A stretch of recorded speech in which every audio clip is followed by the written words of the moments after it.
At Starbucks, I was down on one knee holding a custom diamond ring, staring up at Sophia Miller's cold face. Liam, that's enough. She didn't even glance at the ring before turning and walking away. It's whispers and sympathetic looks from the other customers followed her out. My face burned with humiliation. This was the 7th time. The 7th proposal she'd rejected. Slowly, I got to my feet and put the ring back in its box. $7,000 in, she wouldn't even touch it. I remembered her excuses. The first time, Liam, we're still too young. Let's just wait. The second, I want to focus on my career first. Maybe after I get the promotion. The third, this project has drained me. I don't have the mental space for this right now. By the 7th time, she couldn't even be bothered to make an excuse. As I walked out of the coffee shop, my phone buzzed. A message from Ethan Vance lit up the screen. Liam, strike out again. Haha. I told you Sophia was out of your league. Why don't you just stay on the back burner where you belong? I stared at his words and suddenly something clicked. 7 proposals and Ethan always knew the outcome right away. And after every rejection, Sophia just happened to start a new joint project with the engineering department where Ethan worked. I wasn't an idiot. I just hadn't wanted to admit it. I deleted Ethan's contact. Then I blocked Sophia's number, unfriended her on Facebook, blocked her on Instagram, left every Slack channel we shared. In 10 minutes, I had wiped away every trace of Sophia Miller. A clean slate back at my apartment, I started packing up the things she had left behind. Makeup, clothes, books, even the joint savings account passbook we'd opened for the house we were supposed to buy together. I boxed it all up and had it sent to her place. By the time I finished, it was 10 o'clock.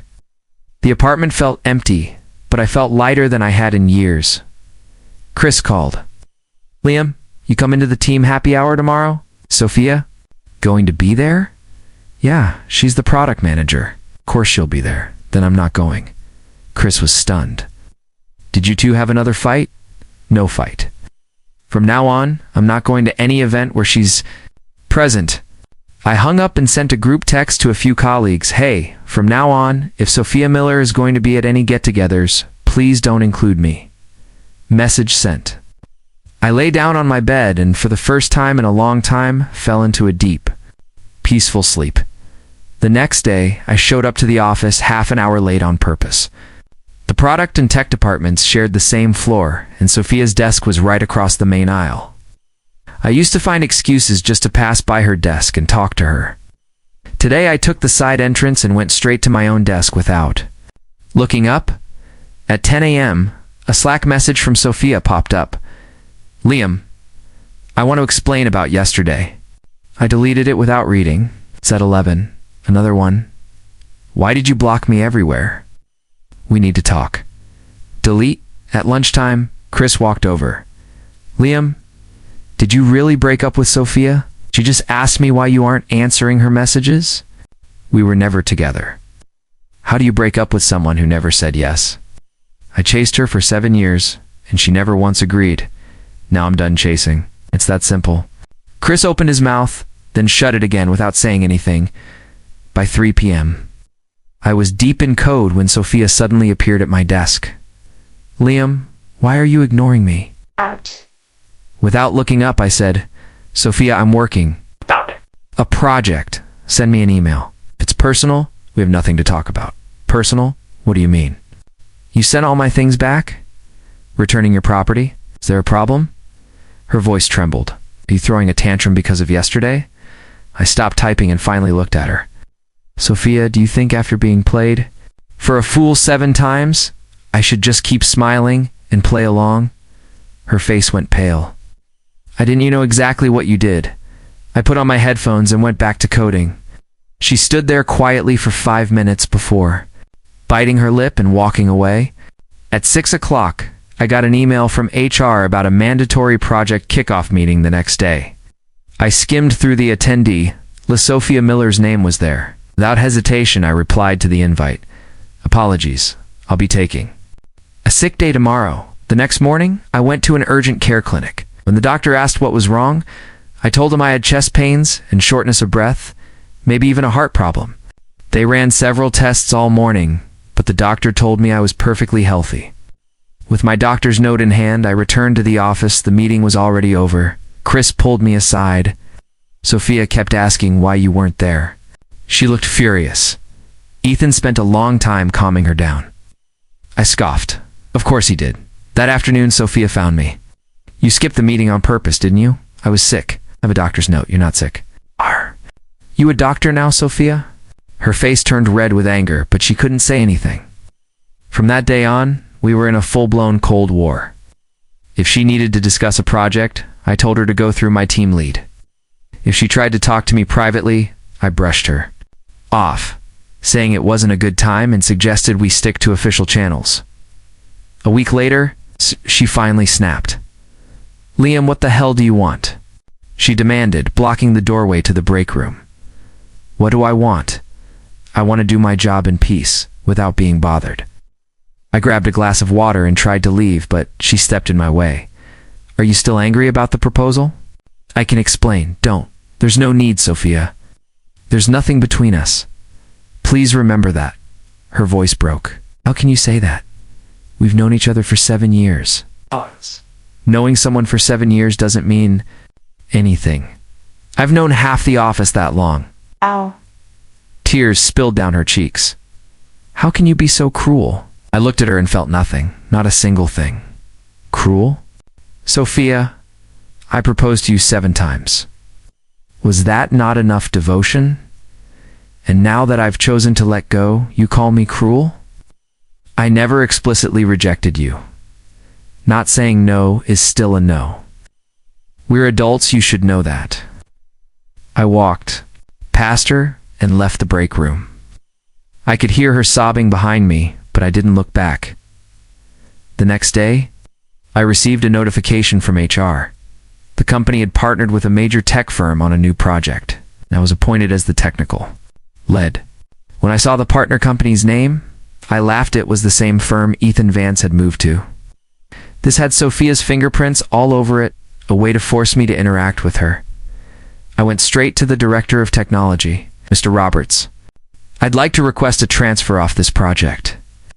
Why? This is a great opportunity, Liam. It's a big step for your career. Personal reasons, I'd rather not get into it. Mr. Roberts frowned. What's going on with you lately, Anderson? Your attitude has been off? I'm sorry, sir, but if being on this project is mandatory, then I quit. He was stunned. You're crazy. You'd quit your job to avoid a project? Yes. In the end, he approved my transfer, but the news spread quickly. Oh. Everyone knew I'd nearly quit just to avoid working with Sophia.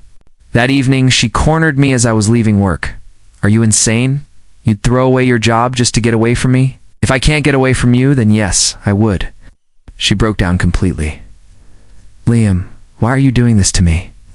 I never did anything to hurt you. I stopped and faced her. You never hurt me? Do you really believe that, Sophia? For 7 years, I remembered your birthday and got you gifts. Tell me when is my birthday? She opened her mouth, but said nothing. Where were you when I had the flu? Did you ever check on me when I was working late into the night? I was busy with work. Busy enough to have dinner with Ethan. Busy enough to go to the movies with him. The color drained from her face. Sophia, I'm not a fool. 7 years of one-sided love is enough. Ow. I walked away without another word. I could hear her crying behind me, but my heart was stone. From then on, Sophia started waiting outside my office, near my apartment, even following me to the gym. Every time I saw her, she would burst into tears and beg me to talk. I never said a word. The moment she appeared, I'd turn and walk away. Chris eventually lost his patience. Liam, Sophie's losing her mind looking for you. What's going on between you two? Why should I care if she's going crazy? I replied flatly. But she told me she regrets everything and wants to start over with you. I let out a cold laugh. Start over? What right does she have to say that? Do you even know the truth, Chris? I finally told him she's in love with Ethan. Always has been. I was just the backup plan. Chris stared at me in shock. No way. She texted you every day because Ethan had a girlfriend. She needed a distraction. That he's Single. She doesn't need me anymore. Chris frowned. How do you know? I showed him screenshots of Ethan's texts. After reading them, Chris's face burned with anger. That bastard Ethan never knew he was this disgusting. That's why I'm staying away, I said. And as for Sophia, what she feels now isn't regret. She only regrets that Ethan doesn't want her. Chris fell silent. That evening, when I left the office, I spotted Sophia standing at the corner, same spot she'd been waiting at all week. Today, she looked drained, her eyes swollen, her hair messy. The moment she saw me, she rushed over. Liam, please, just listen to me. I ignored her and headed to the subway. She ran after me. I know I was wrong. I really know I was wrong. I quickened my pace. Liam, let me explain. There was never anything between me and Ethan. The proposals I didn't mean to reject. I stopped and turned to her. Sophia, do you know what self-degradation is? She froze, confused. Chasing someone who doesn't love you for 7 years, that's self-degradation. I was the fool, but not anymore. But I do love you, she cried. I laughed bitterly. Love me? You don't even remember my birthday. What do you love about me then? My money? The way I treated you well? Or was it the way I followed you around like a dog? Tears streamed down her face. No, that's not it. I really forget it. I don't want to hear it. I walked away, Liam. You can't do this to me. We have 7 years of history, she screamed after me. I didn't look back.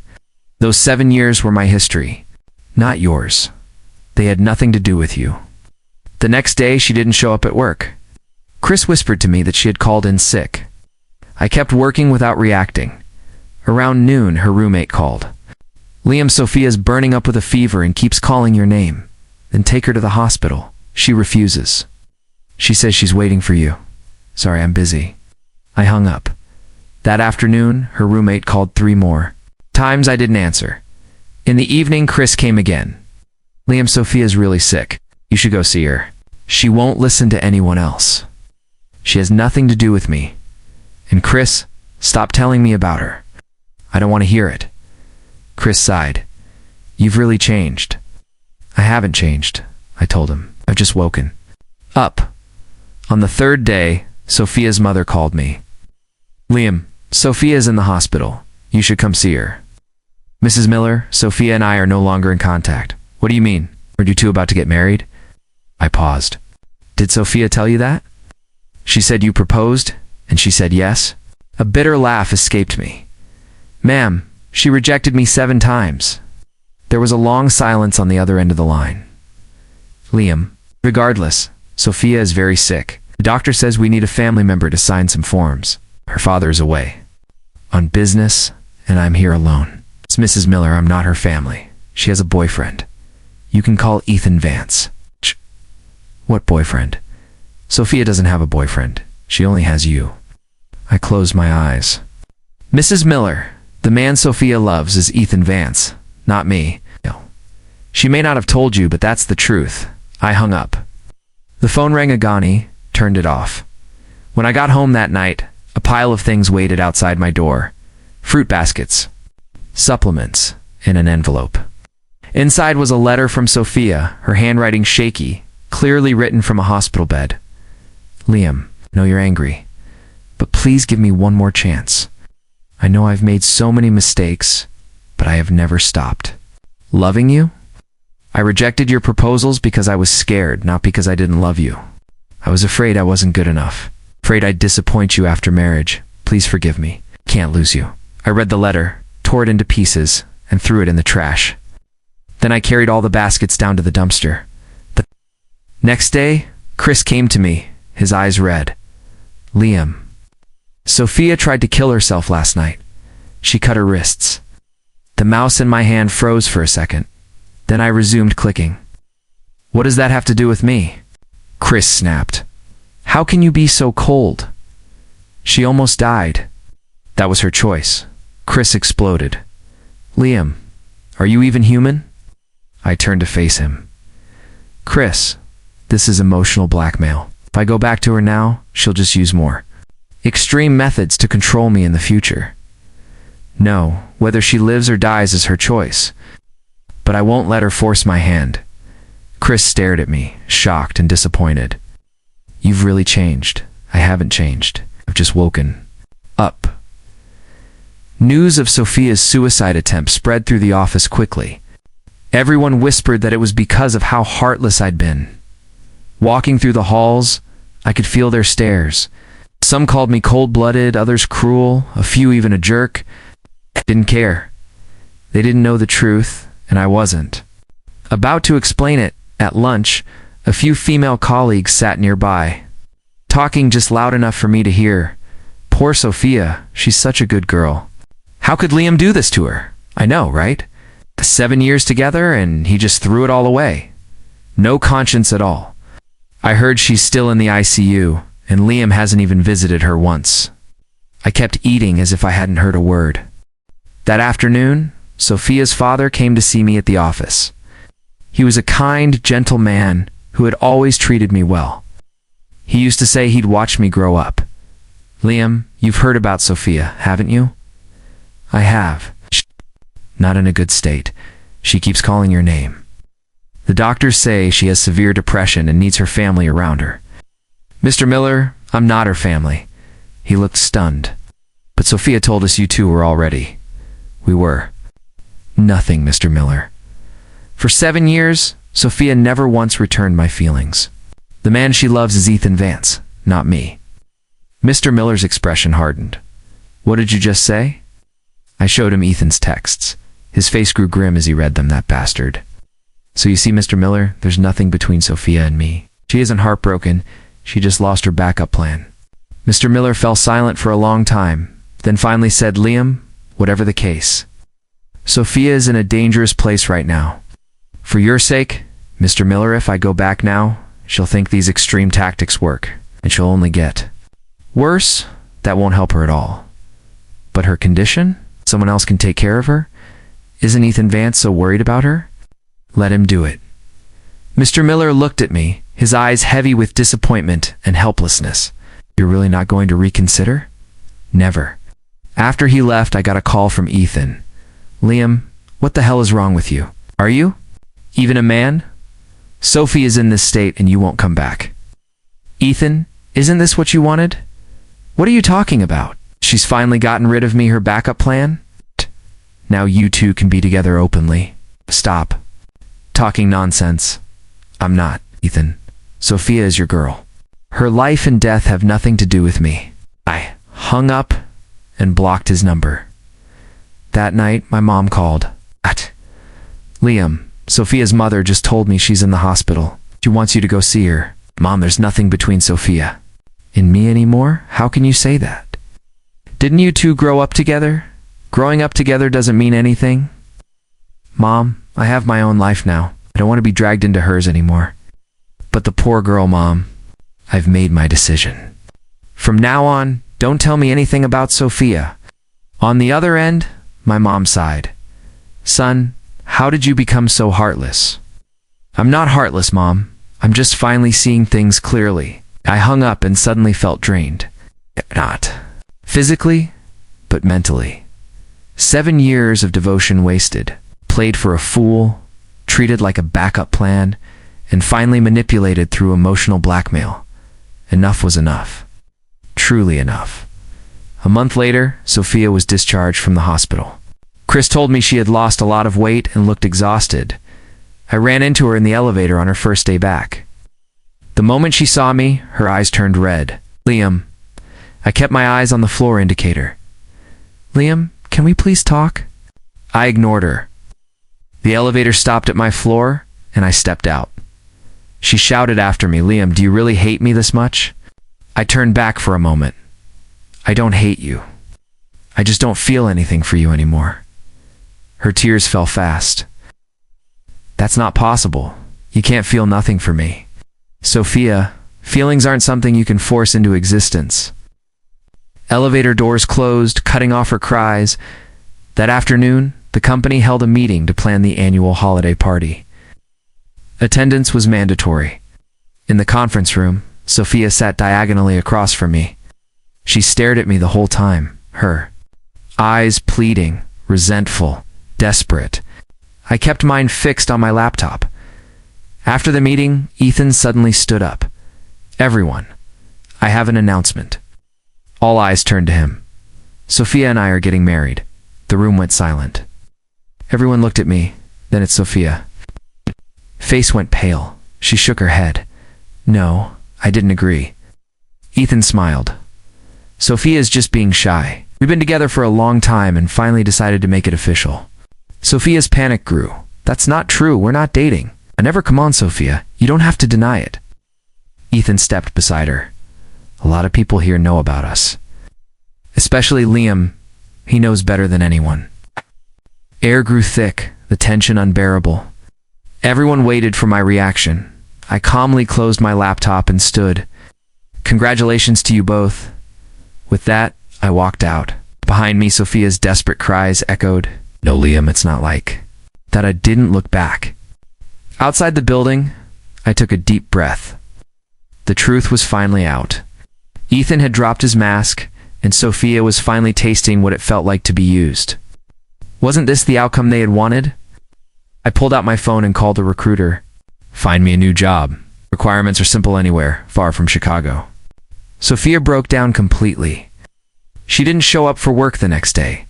Word spread that she had cut her wrists again at home. This time, even Ethan didn't care. Chris came to me looking distressed. "Liam, Sophia's in a really bad way. Please, just go see her, Chris, I told you. Her life and death have nothing to do with me, but no buts. She chose this path for herself." Chris's eyes filled with confusion. "Don't you feel any sympathy at all? This is the woman you loved for 7 years?" I smiled bitterly. "Chris, the woman I loved for 7 years was never really mine." "How can you say that?" he asked.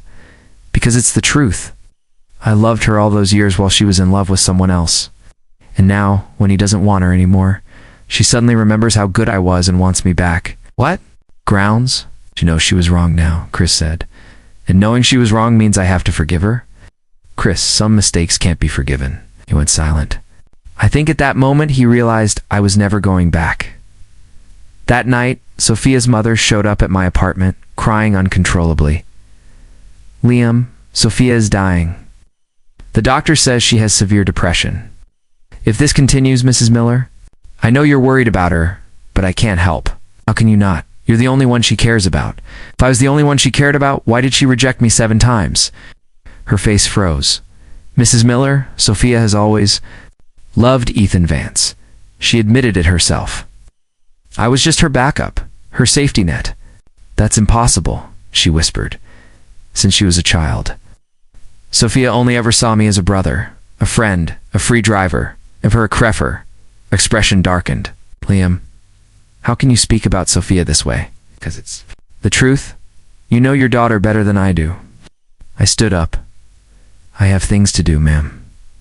I won't keep you." After she left, I started packing. The recruiter had already found me a job in Austin. It's over 1,000 miles away. Halfway through packing, Ethan showed up at my door. "Liam, we need to talk. We have nothing to talk about. Are you really just going to stand by and watch Sophia die?" I sneered. "Ethan, why should I care if she dies? Isn't she your girlfriend? Why are you running to me instead of saving her yourself? Or what, are you done playing with her and want to throw her back to me?" His face turned red. Hey, what? "Are you talking about? You know exactly what I mean. Sophia is your woman. Her life and death have nothing to do with me." "She's not my woman." "Then why did you announce you were marrying her at the meeting?" He hesitated before admitting, "I just wanted her to give up, to stop bothering you." I laughed coldly. What a noble excuse. "Darling Liam, she's in danger. Then let her die." He stared at me, shocked. "How can you say that? Why can't I? What do I lose if a woman who made me a fool dies? Ethan, get out of my apartment. Don't ever mention her to me again." I shoved him out and slammed the door. A week later, I left Chicago. "Chris came to see me off at the station, Liam. Are you really sure about this?" "I'm sure." "What about Sophia?" "She has Ethan. She has her family. She doesn't need me." Chris sighed. She's still in the hospital asking for you every day. That's her problem. You really don't have a soft spot left for her? I looked out the window at the skyline of the city that had swallowed 7 years of my youth. Ow! Chris, do you know what it feels like to be someone's spare? Ow! What? It's when you think you found happiness, only to realize you were just a pawn in someone else's game. And now, Sophia regrets it. Now she realizes how good I was. But it's too late. The train started moving. I watched the city fade into the distance. I knew I was never coming back. In Austin, I quickly settled into my new job and new life. My colleagues were friendly, and no one knew about my past. I could finally focus on myself without fearing I'd run into her on the street. 2 months later, Sophia is out of the hospital. Okay, she asked for your address. She might come looking for you. I paused. You didn't give it to her, did you? No, I'm not that stupid. She said she'll find you, no matter what. Let her try. Liam, if she really does, there is no if. Chris, I'm changing my number. Don't contact me again. Wait, I hung up and got a new phone number the same day. New city, new job, new number. I had completely cut ties with the past. 6 months. Later, I met a girl at my new company. Her name was Emily, an accountant in the finance department. She was quiet, gentle, and didn't say much, but she had a sweet smile. We started dating movies, dinners, long walks. There was no dramatic, all-consuming passion, just a quiet, steady affection. But that was enough. I didn't need to go through that kind of heartbreak ever again. A year later, Emily and I got married. The wedding was simple, just our families and a few new friends. Oh, no one knew about my past. No one mentioned the name Sophia. On our wedding night, Emily asked me, "Did you have a girlfriend before me?" No. Then why are you so cautious when it comes to relationships? I held her close, because I want to make sure I cherish you properly. She smiled and snuggled into my arms. I want to cherish you too. In that moment, I felt like I had finally found true happiness. 5 years later, Emily and I had a wonderful daughter. We bought a house in Austin, and we're living a normal, happy life. Sometimes I'd think about the past, those 7 years of obsession and pain, but mostly I was grateful for that experience. If it weren't for Sophia's rejection and betrayal, I would never have met Emily. If I hadn't made that clean break, I wouldn't have the happiness I had today. One day I was at the mall buying a toy for my daughter when I heard someone call my name, Liam. I turned around and saw a woman who was both a stranger and hauntingly familiar. Sophia. 5 years had passed. She had changed a lot. She was rail thin. Her hair was streaked with gray, and her eyes were empty. Nothing like the proud, beautiful woman I remembered.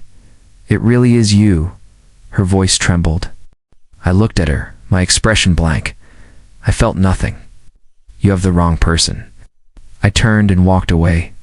She yelled after me, "Liam, I've been looking for you for 5 years." I didn't look back.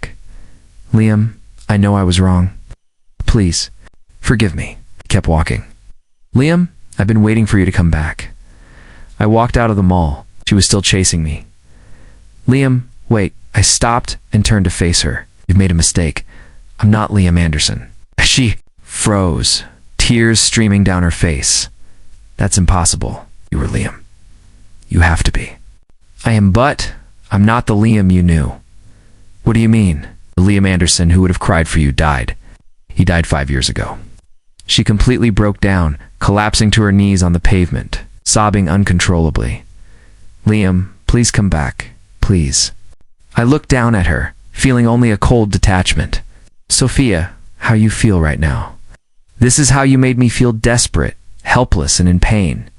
I know I was wrong. Does knowing that help? There are no do-overs in life." I turned and walked away. This time, I never looked back. I could hear her cries behind me, but my heart was still. When I got home, Emily asked, "What took you so long? Ran into a crazy person on the way?" "What kind of crazy person?" "It's just a sad person stuck in the past." My daughter ran up and hugged my leg.